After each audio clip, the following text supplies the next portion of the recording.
What is going on, guys? It's your boy Seso here, bringing us in a Photoshop slash Cinema4D tutorial.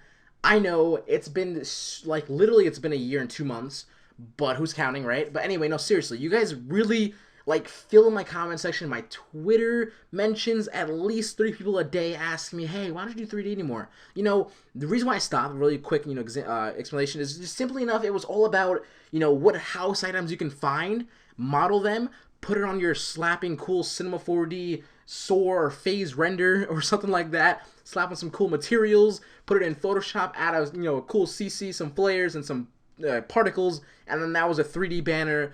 At the same time, it was fun. It was fun. One of my funnest moments in the community and such. It was really fun in those days, but I felt like I wanted to move on and like learn more in Photoshop. I felt like really scared of Photoshop to add anything, but now I feel really, really comfortable, and I was always really comfortable with Cinema4D. And with that being said, I'm here with you guys today with a really nice, simple, clean 2D, I'm too used to saying that, clean 3D tutorial for you guys, where the render will be done at Cinema4D. That's the 3D program I use, and all that cool stuff. I extract my AI file from either Illustrator or Photoshop, put it in Cinema4D, add an extruder to it, all that cool stuff I'll show you guys in a second. And then simply enough, I add some cool little, what would you call this? You call this like an interface design. So anyway, regardless if you already know how to do something like this, which is really simple, also like, if you don't really know the little technical things about it, it's kind of hard. Not really, but anyone who's known Cinema4D. But if not, it's simple enough to actually follow along. Other than that, I want to give you guys this video as much as you guys requested it. Please, okay, it's here. You happy? Okay, let's go. All right, sweet. So 200 likes, of course, on this video equals the secret download below, which means basically a little giveaway if you have 200 likes. So please go ahead and hit the like button if you guys want. Anyway, all the things you see in this video, like the textures, the materials, the Lightroom, the Photoshop, what I have here is the what do you call it? The YouTube banner to template.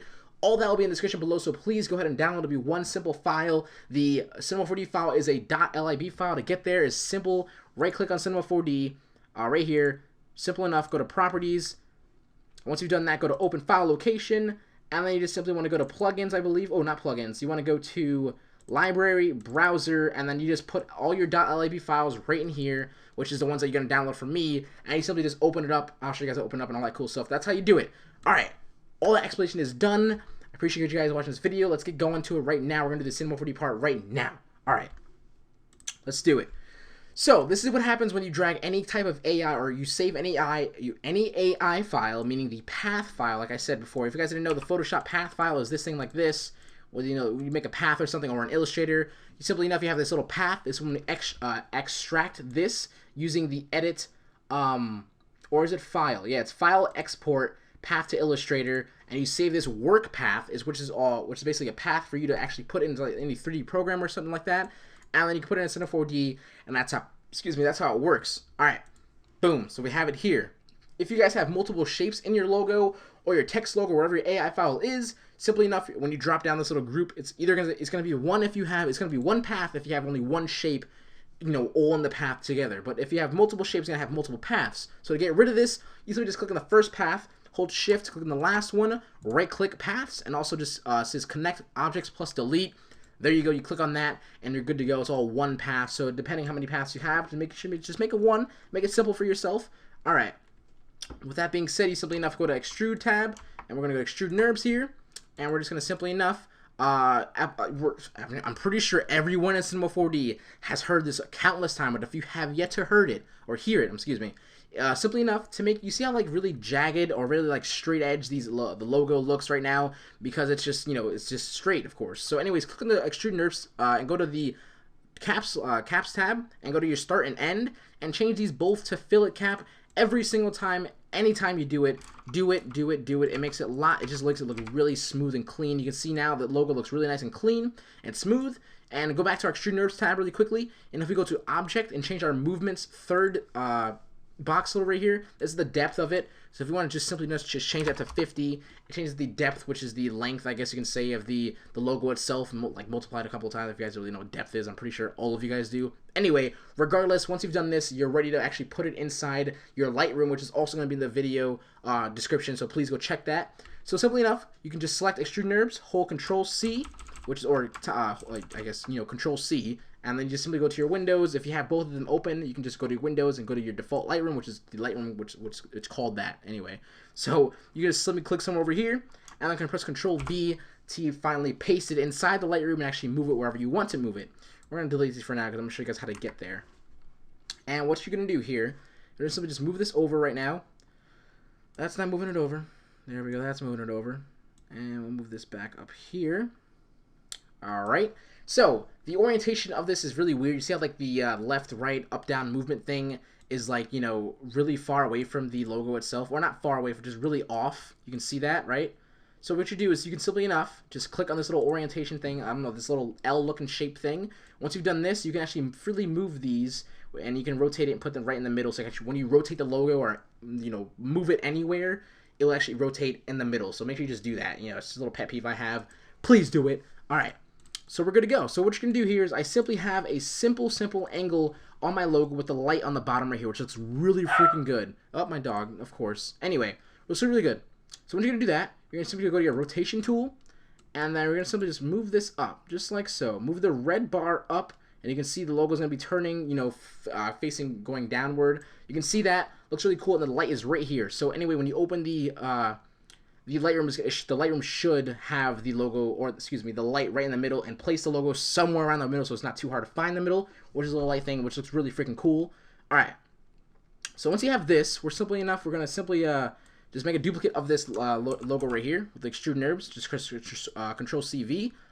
And once you've done this, we're good to go ahead and just make this depth to 25.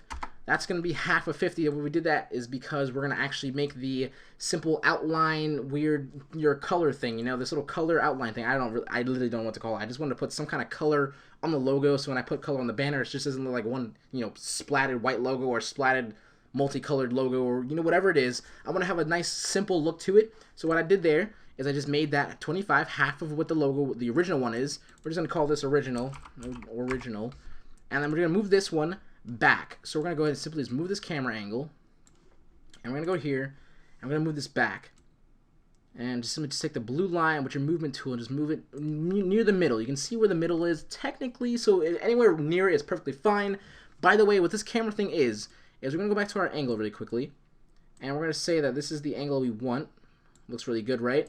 When you click on this, you want to save this angle, which means you don't want to move this, you don't want to mess this up. You want to be at the same exact point facing this way. That's what this camera's for. So if you click this little black box, you can actually move freely around the logo, do whatever you want like I was doing before, and also click back to simply enough go back to that same exact viewpoint. So don't move this one. Click on this little black box to make it white, and then simply enough you can see you can move freely and go back to your original spot. So with that being said, now we're going to go back to making this little outline thing.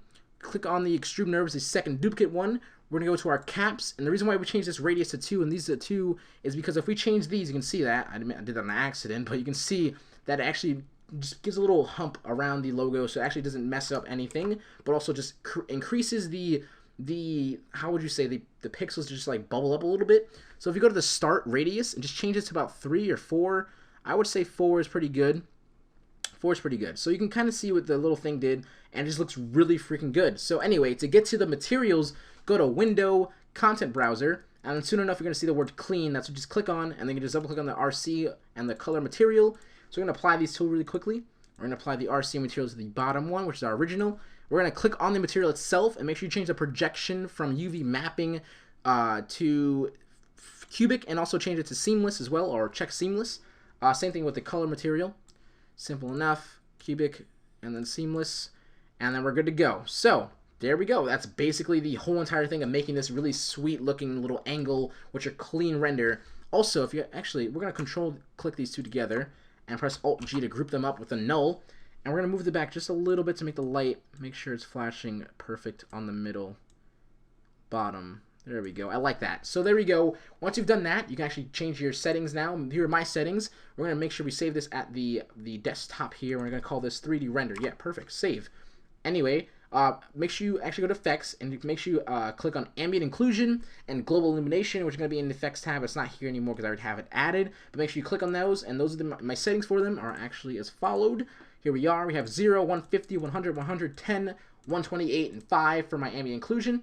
or occlusion, I don't know how to say that word, and globalnation is 101. Once you've done that, you're good to go. Make sure you save your format as PNG, and you also have alpha channel selected, and we're good to save it, and all that cool stuff and rendered out. So we're going to do that right now. We're going to render it. Boom. Boom, boom, boom, boom, boom, boom, boom. It's rendering out. And simple enough, it shouldn't take you that long because there's no crazy materials. I didn't use like a crazy, too much with the material, so it should take like really quickly. Cool enough, right? Boom. It's done. Close it down. Move that out the way. And we're just going to go put this 3D render inside Photoshop, and we're ready to start the Photoshop part. So you can see the logo itself looks really good. So that's what I'm saying. 3D can just do a little bit to whatever it is. You make it 3D, it's 3D, okay? So anyone's arguing with me if that is not, it really is. You can see this render. It's made in Cinema4D. It is 3D, and it looks really freaking good actually as well. So I would give it to you guys, as we're sticking with 3D for the longest, just keep it up, man. Be original, all that cool stuff. Anyway. Put this black here, move the logo here, and we're ready to start. See, the logo itself, it looks really good. I really do enjoy 3D. If it's clean, I really do enjoy it. And, whatever it is, even if it looks like crazy with abstract stuff, I just didn't enjoy it anymore. That's why I stopped.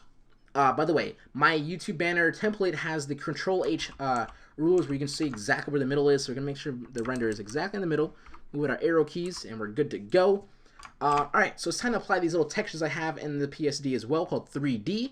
So if we go back to the 3D tab, or this 3D textures tab, you can see we have number 1 and the personal texture here. So this is the personal texture I use to make my blacks more of a gray atmospheric background color. So we're going to simply just drag this in, like so. And we're going to go ahead and go here, and we're going to hold Alt-Shift, make a duplicate of it, move it to the left, or to the right, excuse me, and then just erase the edges here to make sure you doesn't see the little overlapping thing. And then Control-click these two together, Control-E, merge them together, and then simply enough, change this from normal to overlay, and then you have this really nice atmospheric grayish color. It looks really freaking good. Once you've done that, you can apply any fabric color. I like applying fabric textures to my banners. I just feel like it looks really good. My 3D banners overall, because I used to do them before. I was always using fabric textures. I feel like they look the best. You can use whatever textures you wish to use. But anyway, fabric textures are my thing. It's simply enough. I just have this one from just typing in Google fabric textures or Google fabric textures, and you're good to go. You get some cool little textures and such. So you can find your favorite ones and just make your own little simple personal pack. Don't sell it because it's obviously literally not yours. But regardless, just gonna duplicate this over here, and we'll erase this. It's a little bit of a line right there. It's literally gonna annoy me. All right, boom, got it. All right, sweet. Control these two together, or merge these two together, and then simply enough make this overlay as well. And we're gonna lower this to about 35. That's 50, 35. And with this, we're gonna actually go press E, which is our eraser tool, and we're gonna go ahead and erase this just a little bit. I'm holding Control and Alt, by the way. And I'm holding right click and moving it left and right to make this little circle bigger. And we're just going to erase little spots like so. Alright, boom. So we're done with making the background part. Simply enough, looking at anything you really want to, but please don't feel obligated to as well. As soon as you're done with that, we're going to apply the little two color things we have here. So these two little color, just random shapes, I guess. It's pretty cool to do. You can do one if you wanted to. If you want to do it, like start right here, and then do like one color here, and then the logo over here, and then write the text over here. Whatever you want to do, it's perfectly fine. Regardless, it's just, I'm trying to show you guys the basics of what I did there. Anyway, let's make a new layer. We're going to open these rulers, so it's just Control-H, and we're going to go to the pen tool now, and we're going to click over here, and simply enough, we're going to click on the fourth line or so. We're going to click Hold and move down to make a curve, and then simply enough, we're going to find the middle right here, and then we're just going to click just like so to get a cool little shape. We can do something different. If you hold Control, you can move the point as well. This looks extremely weird, but why not? Why not? Do something a little different. Alright, boom. On this new layer, right-click, fill path. By the way, for some reason, I don't know why, but people also ask me, why can't I click when I right-click?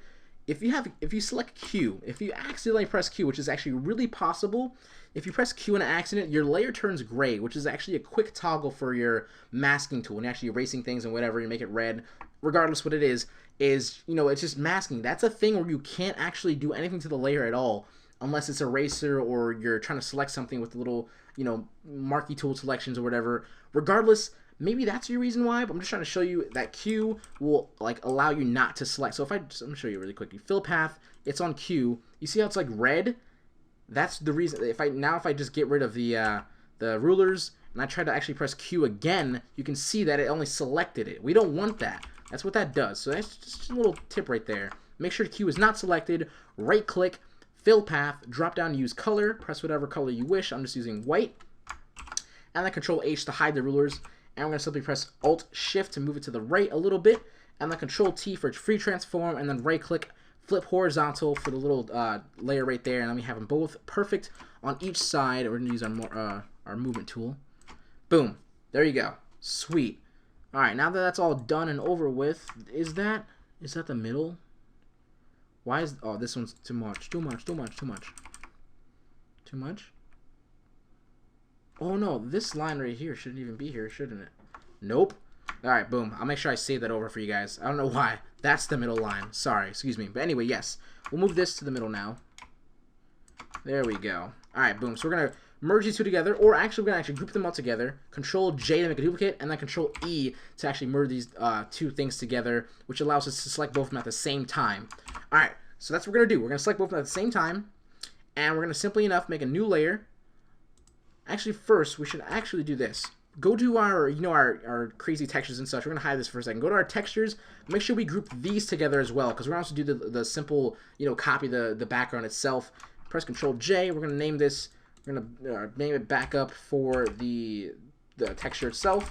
And then we're going to, with the duplicate, we're going to merge these two together, or merge all those groups together, and just call that texture. So we're good to go for that. Alright, so once we've done that, go back to here, where you can lower the fill right here.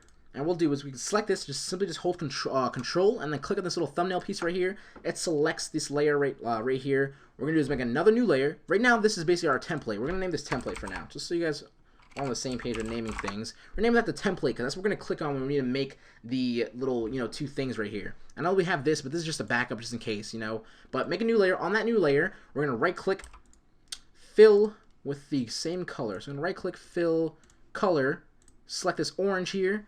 And what we're going to do is, because I'm going to make this orange like pop out a lot. I'm going to show you guys a little cool little technique thing. So we'll just make sure when you select the color, whatever color you have, by the way, to change the color in the Cinema4D, I didn't really tell you how to do that, but if you just simply double click on the layer itself, you can open up the material editor and simply just change the color like that. Just move, move around freely, all that cool stuff, just so you know. Alright, just so you know. Alright, so once you click on that color, just move it down about to where the blue hue starts, so somewhere like there. Oh, yeah, that's fine, right there. Alright, boom. Press OK, and we can press Control D to deselect, and now we have the color going on right now. So I'm going to go back and click on the template, Control click on the template, and then with this I'm going to hold click on M for the marquee tool selection, so we can actually right click, select inverse, which is going to select the inside, which is the black right here. We're going to make another new layer, and we're going to make it red, which is Control backspace if you so your secondary color, and then Alt backspace is your primary color, which is your first color, and Control D now, and we're going to lower this fill. And then with this, actually we don't really need this layer. We can just do this. Use our template now. Now that the fill's gone and the color's here, double click on your template and go to inner shadow and then just apply the inner shadow. We're going to apply the inner shadow like so. And then with this, make sure your template is above the color itself. And then, alright, by the way, I see this a lot in all these guys' banners. Make sure you don't go crazy with the inner shadow, guys. You don't really, this was too much for me. I just noticed. Too much. So distance, I'm going to say 2. Choke, I'm going to say 3. And then size, I'm going to say 6. Do not go crazy with it, guys. As soon as you can see the two colors separated by a layer or a shadow of any sort, you can see it. Look, just look right here. You can see it's separated. It's there. You don't need to go like, boom, there it is. That's what kind of ruins the, like, I guess the momentum of the banner itself. Just don't go crazy with it. I'll say 2, 3, and 6 if you guys want a simple settings for that, for your inner shadow. Press OK on your template and make sure your fill is at 0. That's what that allows the white not to be there anymore. So boom. Now that we have that, this is our color. We're good to go. Alright, boom. So what we're going to do is apply the cool little vibrant color look. So you can see my orange looks really vibrant and cool. We're going to do here, make sure we select all that back up. We're going to make a new layer above the color. Use our brush now. You can use any brush you really want. I'm just going to use the simple unhardness brush, which is 0 hardness, or a soft brush. And make sure this is white. Also, if you guys didn't know, holding Alt will allow you to select any color around the banner as well. And also holding Shift and right-click will allow you to bring up the color picker itself. So there we go. Or Shift, Alt, and right-click. There we go. That's how I bring it up. That's how I do it. I don't know if you have to hold shift. Nope, you have to hold shift alt and right click. All right, boom. Anyway, regardless, bring out your white color and then click around the banner a couple times around the orange itself. Don't click over here. It doesn't really matter. We'll deal with that in a second. So once you have this, put this on overlay, the burst of lights on overlay. And then once you've done this, select the control click on the thumbnail right here, the color. Click M again, or your marquee tool, which is right here, by the way. And right click, select inverse, go back to your light layer. We're just going to name this light for now.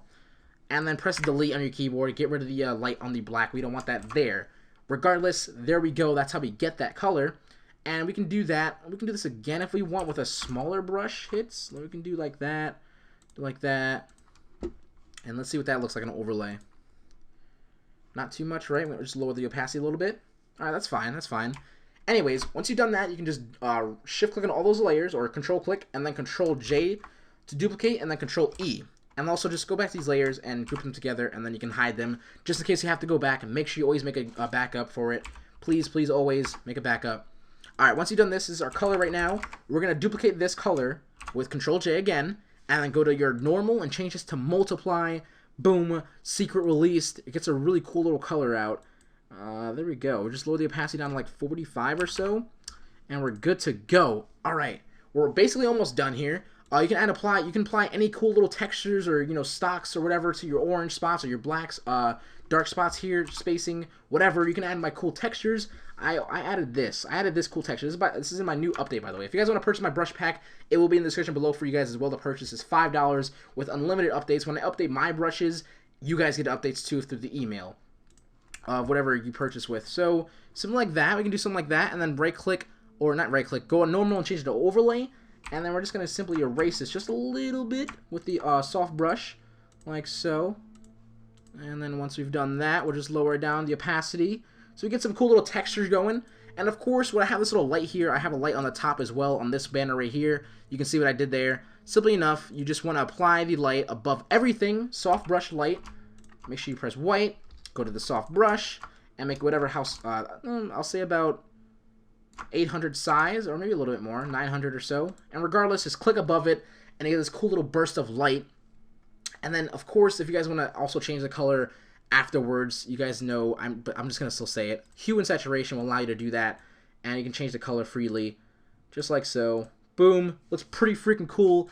I will not lie. Like I said, I applied a lot more of my stocks and such to these. You can see the little spots here. I applied this little simple little pen tool thing here. I just used the pen tool and filled it with white and then put it on overlay to kind of comply with what I had on the bottom going out here. And then simply enough, play with your layer styles, or excuse me, play with your text and make it whatever color you had, and then white. It looks really good. You can see that there. So basically, guys, that's the end of the tutorial. I know it's longer. I hope I didn't crazy, break your brains, if anything, if you didn't know anything about Cinema4D. But I hope I explained it enough, and I hope you guys enjoyed the tutorial.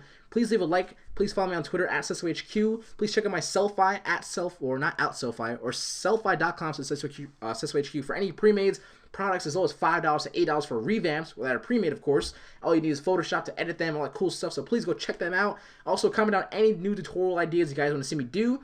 Thank you guys so much for 32K subscribers. Thank you so much. We just hit like 30K I think a month ago. Regardless, thank you guys so much. Thank you guys for so much all the support. I really, really, really do appreciate it. And I hope I give you guys back with this little cool little 3D clean tutorial.